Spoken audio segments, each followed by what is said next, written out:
Hello, friends. Hello.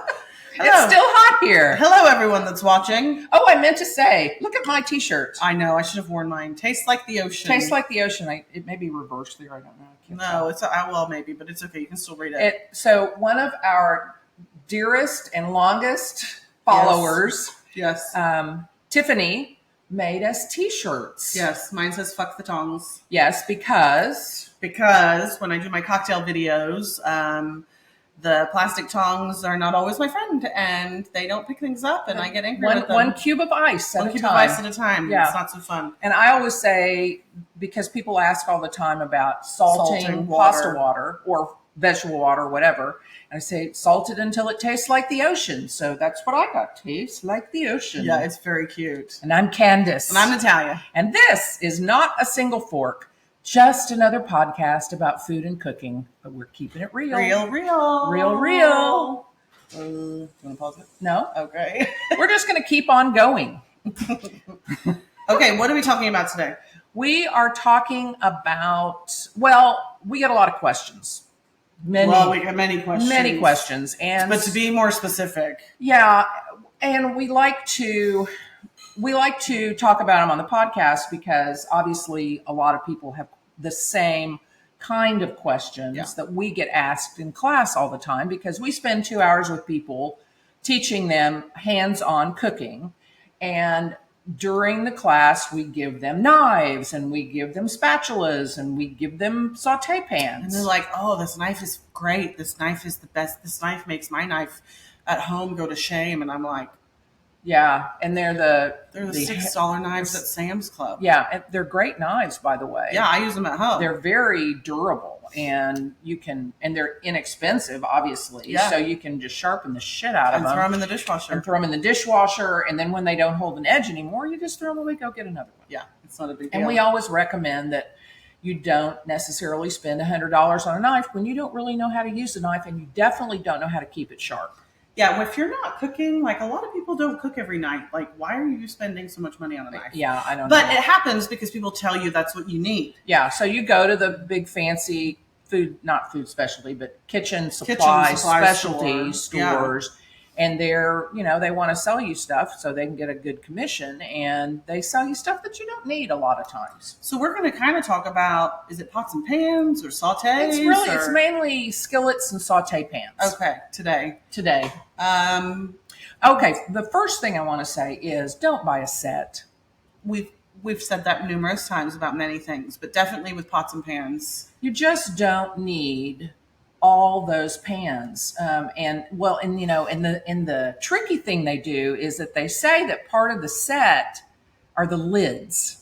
So you're not really getting a set of 10 pans. You're getting 5 and 5 You're lids. getting 5 pans and 5 lids. Yeah. Which I think sucks personally. But, most people want a lid for their pan, but I think that is hinky to tell people that here's this 10-piece set and it's lids. Yeah. I don't like that. Now, I will say sometimes you can get sets for cheaper than regular pans, and if you use like 2 or 3 of them and donate the other ones, then fine. Whatever. Or if there's a set of 2 pans, like a 10 and a 12-inch saute pan or skillets, whatever you want to call them. But we're talking about those sets of like 65.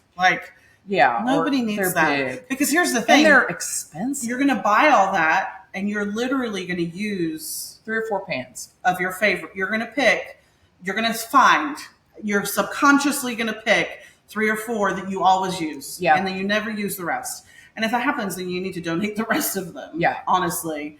But that's what we're talking about is those big, big sets of pots and pans. Right. Because I know that even for me, I use 3 or 4. I mean, okay, if my family comes over and I'm cooking more, I use a bigger pot or pan.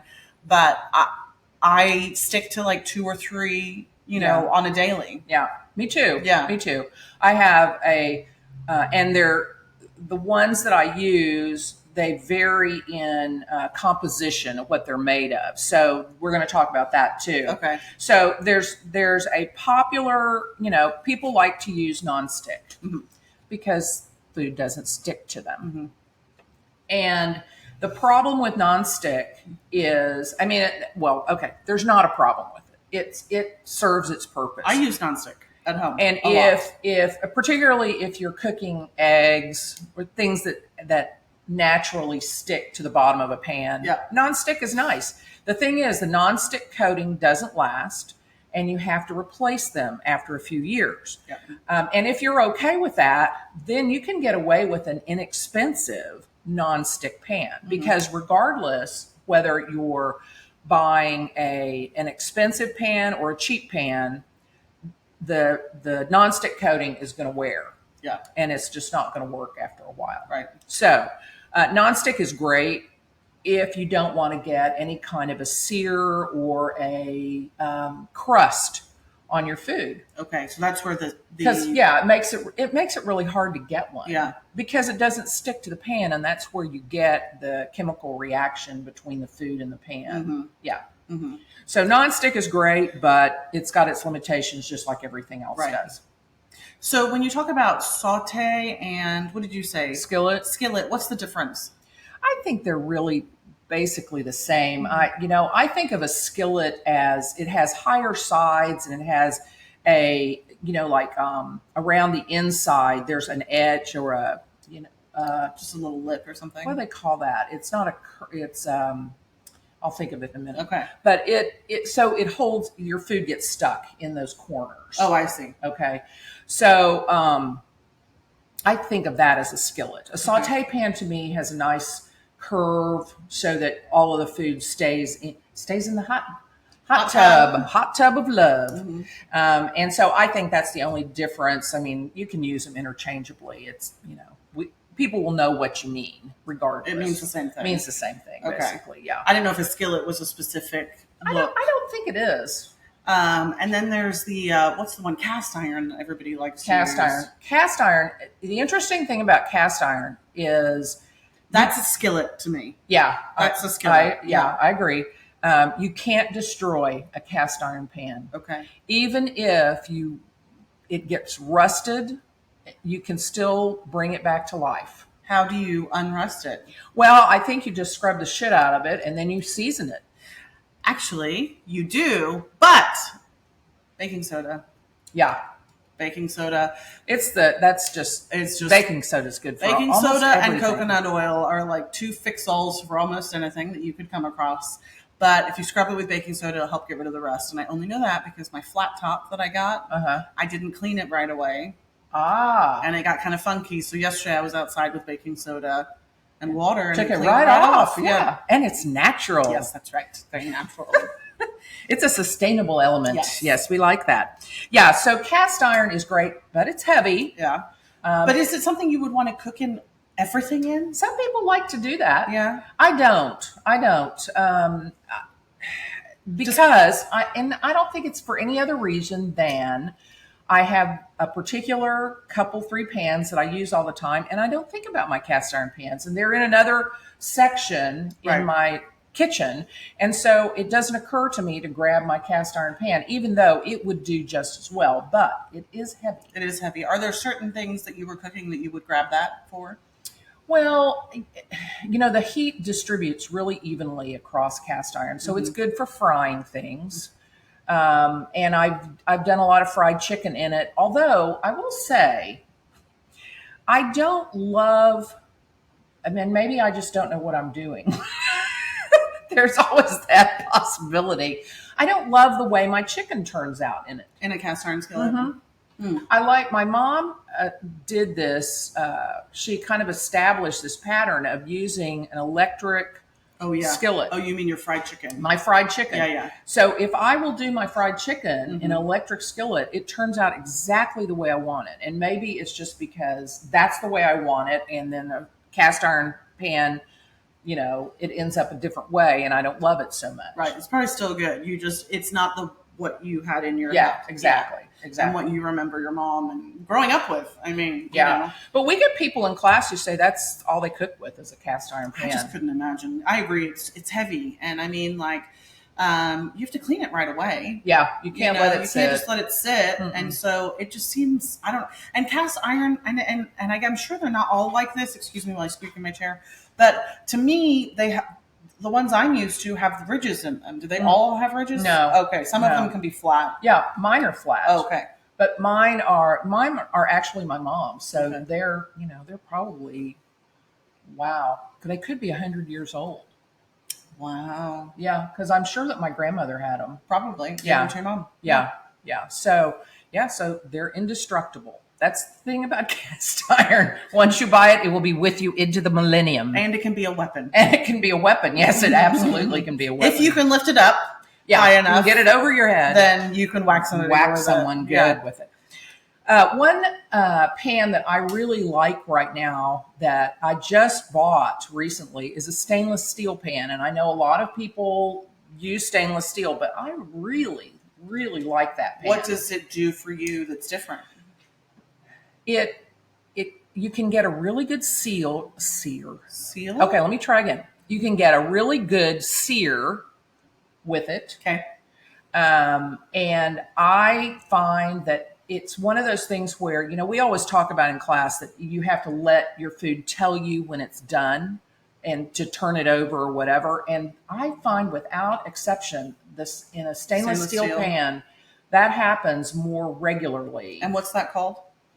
It's called the Maillard effect, when the proteins have done their thing and they allow you to lift your meat, particularly proteins, off the bottom of your pan without ripping the shit out of them. And so you got to leave it and let that happen. You have to be patient. Yeah, that's hard. Is it hard to clean a stainless steel pan? It's not. Okay. I mean, I haven't found it any, it's any different than... No, not at all. Okay, but you don't put that in the dishwasher. I don't put any of my pans in the dishwasher. Okay, I put all of my pans. I never have put my pans in the dishwasher. And I think that, I think you probably could put them in the dishwasher, but I think like with knives and even the cheap knives from Sam's, I don't put them in the dishwasher because I think it does reduce their lifespan. Yeah, I get that.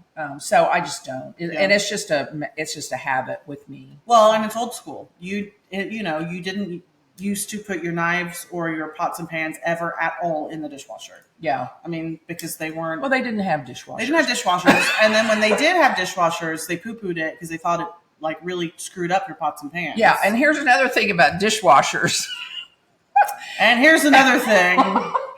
Dishwashers have changed so much over the years. When I was growing up, you had to damn near wash your dishes before you put them in the dishwasher because you'd have all the food in the bottom of your dishwasher. It's gross and unsanitary, and so your dishes didn't get clean. Well, now all you do is just scrape your food, the chunks off, and put them in the. And actually, it's important for you to leave some food on your dishes for the dishwashing detergent and the dishwasher itself to work on because they dissolve it and they, it disintegrates and all that stuff. Because if you put clean dishes in your dishwasher and you continue to do that, it will take the finish off of your dishes. Because it's got nothing to grab on. Because it has nothing to work on. So it works on your dishes. So if you've noticed that you've got like edging around the sides of your dishes, and you are one of those who was, you were brought up to wash your dishes before you put them in the dishwasher, then stop doing that because that's why you're ruining your dishes. I can't stand it when I'm this is going to sound very bizarre, but when I'm at someone's house and I'm emptying their dishwasher and I can't tell, like, If are their these dishes are clean, or are they dirty? Like, I don't know what to do here. So I just don't do anything. Don't empty their dishwasher. Don't even look in their dishwasher. I mean, you try to help, you try to be polite. Try to be a good guest. House guest. Yeah, but guest. No. Yeah. And also, if you're going to empty someone's dishwasher, if they're home or if they're not home, if you can't figure out where shit goes, ask someone. Because we just had that situation in the kitchen. We did have that situation in the kitchen, and Jason does it to me all the time. And I'll be like, where's the thing, whatever it is. And he's like, oh, I don't know, it's over there. And I'm like, well, it doesn't go there. Because when that person goes to look for it, it's not there. So what I do, like if I'm at my sister's house and I'm emptying the dishwasher, I put everything away that I know where it goes, and then I make a pile of shit. Yeah. And I'm like, I don't know where any of this goes. You can either tell me or you can put it away later. That's what my kids do. Yeah. And that's the best. They'll put out a dish towel and they'll Yeah. put whatever things they don't know where they go. They'll put, even though they really do know where they go, that they don't want to put them away. Yeah, well, my situation is different. I really don't know where they go. But do that. If you're emptying someone's dishwasher and you don't know where something goes and they're not there, make a pile of it for them. They can deal with it when they get home. They'll still appreciate it. Yeah, because you've done most of the work. Because you've done most of the work, and it's a bitch when you go to look for something and someone's put it somewhere else. And your brain doesn't work the same. And so even when I look for it, I'm not even looking in the same fucking place. Why would it be in the pantry? I don't know. I mean, why? I mean, it's just mind blowing. So why is the Tupperware up with the dishes? I don't know. I don't know. Do you see even one up there with it? No. Okay. Yeah. Anyway, that's just my frustration, I suppose. And yeah, we took a little side trip, but that's okay. Yeah. Okay. So now we're back to the skillets and the saute pans. One thing that is similar to cast iron but different is carbon steel, which is what we use in the restaurant kitchens a lot. Oh, okay. Because it's not as heavy as cast iron. It's durable like cast iron, but you should keep it seasoned. Okay. But it's a great, and I have actually two carbon steel pans. One is a pre-seasoned pan. Mm-hmm. And then one was one I had to season myself. But they both behave really basically the same, and it's just as good as a stainless steel pan. But they are also not nonstick. They are not nonstick. They are not. They are stick. They are sticky Sticky pans. Sticky pans. Yeah. So they have to be seasoned and maintained like a cast iron. And when you say seasoned, what do you mean? Well, you have to oil them and let them. So you clean them and then oil it. Yeah. And you don't, and technically you shouldn't use any kind of soap on them, but you can get away with soap on carbon steel much better than you can. Well, I mean, you really shouldn't use soap on cast iron, period. So they're just more durable. Yeah, they're more durable. More durable. Yeah. And easier to use because they're lighter than cast iron, but still a really good pan. But do you use any of those at home? Yeah, I just bought a couple. Oh, okay. Yeah. Oh, okay, for at home. Yeah. Okay, I see. Yeah. But no, they're not the restaurant ones, but they're similar. And would you use that for something in particular? I mean, they're good. They're good for almost anything. Mm-hmm. I mean, I've used them for a variety. I mean, you can make sauce, you can make fish, you can make chicken, you can make whatever. Yeah. One thing I have found I have a small nonstick, which I ordinarily don't like a small pan, and it's about like that, like that. It's probably an 8 inch pan. They're really not good for much of anything unless you are on your own. It's just one person, or you want to cook one egg or something like that. But I use it frequently for a single serving of salmon. I like to sear off salmon real hard in it. In a nonstick. But I thought you didn't get a good sear on a nonstick. Well, if you bring it up to temperature, you can. Okay. You can. Okay. And so, but what happens is, especially when the coating starts to break down, and the coating has started to break down in this, it holds flavor in it. It holds the flavor of whatever you're cooking in it. So in the pan. So the pan, even though it's clean, still when I put it on the stovetop or put it in the oven or whatever, because these are also oven safe. You can smell and slightly taste the salmon. Wow. Yeah. That's interesting. So you have to watch that with nonstick, because it will hold on when it starts to break, not when it's new. Not new ones. Not when it's new, but when it starts to break down and get older, then it will hold that flavor in it. Huh. Yeah. I didn't know that. Yeah. So I was saying that an 8 inch pan is really not terribly useful. And and if you have a family, 2 or 3, 4 people, they're not that useful because you're not typically using that small amount of food. Well, in that breath, let me say this, because I think people like to use small knives. I think people like to use small pans, small bowls. You have to take a take a page from the restaurant book and use something that's a little bigger, because you have more space to move things around. You're not slopping shit around on your stovetop. And the same with a bowl if you're making a salad. Don't be afraid to get a little bit of bigger bowl, because I notice that home cooks do that a lot. Yeah. They want it to fit. Yeah, and You want it to mean, fit I don't perfectly. understand that. Really. I don't know either. But it makes it so much easier for you if there's space. Well, and here's another thing about a skillet or saute pan. If it's too small, if you crowd your food, then you're not going to get a good sear or crust, because it's going to steam. Yeah. Because you've got all this food crammed together, yeah. And it's just going to, all the juices are just going to work on each other, and you might as well just boil it. Yeah, it's like creates a little oven. Yeah, it really does. Yeah. So 10 and 12-inch saute or skillets, those are really the most useful sizes, I think. I agree. They're you don't need bigger than 12-inch unless you've got an army, because they end up being like 14 inches. Yeah. And that's a big pan. What's our big pan of the kitchen? It's a 14 inch. I'll use that sometimes for pasta. Yeah. Because you want to put the pasta in the sauce and then you mix it around, and like but that's when I'm feeding 6 or 8 people. Right. You know? Yeah. So if you have a crowd at a 14-inch pan, and so you wouldn't use that very often, but that can be in a set. Yeah. So here's a pan you use like 3 or 4 times a year.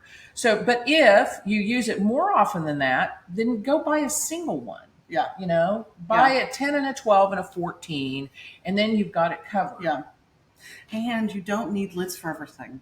No, you really don't. I rarely, and that's the other thing that home cooks do, is they're lid users. Yeah. I rarely use I can tell you when I use a lid, always. A rice. When I'm making rice. Otherwise, I don't use a lid. Yeah. I don't. I don't know why. I don't know if they think it goes faster with a lid. Yeah, I think so. You can't reduce a sauce with a lid on. Yeah. So maybe if something is like spattering. Yeah, I get that and too. they put the lid on. Most people just put a lid on, and again, it creates an oven. Yeah, which is fine if that's what you want. You're going for. If you like a Dutch oven. Yeah, you have a lid. Yes, absolutely. Yeah, but I never use a lid on the stovetop. Yeah, I very rarely, just rice. Yeah. Not. I mean, you're boiling potatoes. You don't want a lid on it. Nope. Pasta. No. When I make a sauce, I don't want a lid on it. No. When I'm sauteing vegetables, I don't put a lid on it. Yeah. I mean, don't put a lid on it. You don't have to use. You don't need that. You don't need that extra part of your set that's that you're paying for. The half part, like this. Yeah. Half of your 5 pans and your 5 lids. You just don't need that many lids. You don't. You need lids for your saucepans, if that's part of your set, and a pot for pots. But for a saute pan, you don't need a lid for a saute pan. No. No, I agree. No. Well, I think we got it. Yeah, I agree. Yeah. So, one more thing. Oh, induction. Do you have to use a special? Do you have to use stainless? Well, or here's the induction. I feel like it came out of nowhere and everyone wanted it, and now I feel like nobody talks about it anymore. Yeah, it's. I wouldn't say it's fallen out of favor, but it's not. I mean, it's not the new kid on the block. It's not popular anymore. Well, it's not trendy. Yeah. But still people have it. Yeah. And so you need and I think, part of the reason why it's fallen, maybe, I don't know if I should say it's fallen out of favor, it's just not as popular as it was, is that you probably have to buy a whole new set of pans. Because they have to be what? They have to be magnetic. In order to work on the induction. In order to work on induction, they have to hold a magnetic charge. So that means stainless steel, typically. They also will sell pans that are specifically induction compatible. But the way that you find out if your pans are, or that you can use them on an induction cooktop, is you carry your little magnet around and put it on the bottom of the pan. And if it sticks, then you're good to go. So what is induction? Induction is a magnetic process that it holds the pan down onto the element. Okay. So that it's very efficient. It's a very efficient process. It's almost as fast induction proponents would argue it's faster than gas. Really? Yeah. But does it cool off as fast as gas? Like, can you turn it off and it's off? Or when you turn it off, does it stay warm like electric? It cools off not as quickly as gas, Right, because you just turn the it's off, fire it's off. But it cools off faster than electric. Okay. Interesting. Yeah. Yeah. So if you are into induction, you just have to make sure that your pans, and here's the other, one more thing. If you're buying a new stovetop or range or whatever, if you're going to an appliance store, they're going to say you need a new set of cookware to cook on this stovetop. Now, I get it. If I'm buying a gas cooktop, they're going to tell me that I need a new set. They're going to tell you that regardless. Yeah. That you need to throw away your 10 or 15-year-old pans and get new pans. Now, might it inspire you to get new pans? Yes. Because I just got a new closet and now I want new hangers. It's a really cool closet, it's really by the cool way. Closet. It looks really good. And I have new hangers. But so then that happens, right? You get a new stove and then you look at your old pots and pans and you're like, these look like shit. I want pretty ones. But do you have to? No. You don't have to. You don't have to. You don't have to. No. Don't listen to but it's not a bad idea to kind of cycle through pans and bring in a couple of new ones here and if you see some chipping or falling apart, get rid of them. You can buy, we get pots and pans from Sam's all the time, so you can go, I'm sure you don't have to spend Target $100. has a shit ton of pans. Like if you throw away your 8-inch pan, go to Target and get another 8-inch pan, if you use it all the time.